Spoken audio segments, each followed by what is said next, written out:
దక్షిణ అంతర కర్ణాటక నుంచి తమిళనాడు మీదుగా కొమెరన్ ప్రాంతం వరకు సగటు సముద్ర మట్టానికి 0.9 కిలోమీటర్ల ఎత్తులో ఉత్తర దక్షిణ ద్రోణి విస్తరించి ఉంది. ఆంధ్రప్రదేశ్ యానంలో దిగువ ట్రోపో ఆవరణంలో నైరుతి గాలులు వీస్తున్నాయి. దీని ఫలితంగా రాష్ట్రంలో బుధవారం పలుచోట్ల భారీ నుంచి అతి భారీ వర్షాలు కురిసే అవకాశం ఉందని ఏపీ విపత్తుల నిర్వహణ సంస్థ తెలిపింది.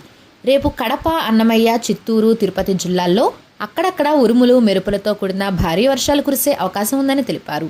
అనకాపల్లి, కాకినాడ, కోనసీమ, తూర్పు గోదావరి, పశ్చిమ గోదావరి, ఏలూరు, కృష్ణా, ఎన్టీఆర్, గుంటూరు, బాపట్ల, పల్నాడు, ప్రకాశం, నెల్లూరు, కర్నూలు, నంద్యాల, అనంతపురం, శ్రీ సత్యసాయి జిల్లాల్లో అక్కడక్కడ పిడుగులతో కూడిన తేలికపాటి నుంచి మోస్తారు వర్షాలు కురిసే అవకాశం ఉందని తెలిపారు. మిగతా జిల్లాల్లో అక్కడక్కడ తేలికపాటి వర్షాలు కురిసే అవకాశం ఉందని తెలిపారు. ప్రధానంగా 4 జిల్లాలు కడప, అన్నమయ్య, చిత్తూరు మరియు తిరుపతిలో భారీ వర్షాలు, పిడుగులు, మెరుపులతో కూడిన వర్షాలు కురుస్తాయని హెచ్చరించారు. ఇది సాధారణ వర్షాల కంటే కాస్త ఎక్కువగా ప్రబలంగా ఉండే అవకాశం ఉన్నదని స్పష్టం చేశారు. ప్రజలు అప్రమత్తంగా ఉండాలన్నారు. ఉరుములతో కూడిన వర్షాలు పడేటప్పుడు చెట్ల కింద నిలబడరాదని సూచించారు.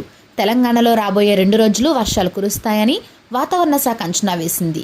ఆగ్నేయ బంగాళాఖాతం, తూర్పు విదర్భ ప్రాంతాలలో ఏర్పడిన ఉపరితల ఆవర్తనాల కారణంగా ఈ వర్షాలు కురుస్తాయి.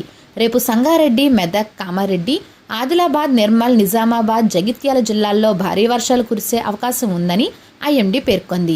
మిగిలిన జిల్లాల్లో తేలికపాటి వర్షాలు కురవవచ్చని తెలిపింది.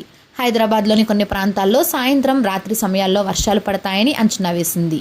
ఈ నెల 18న బంగాళాఖాతంలో మరో అల్పపీడనం ఏర్పడే అవకాశం ఉందని వాతావరణ విభాగం తెలిపింది.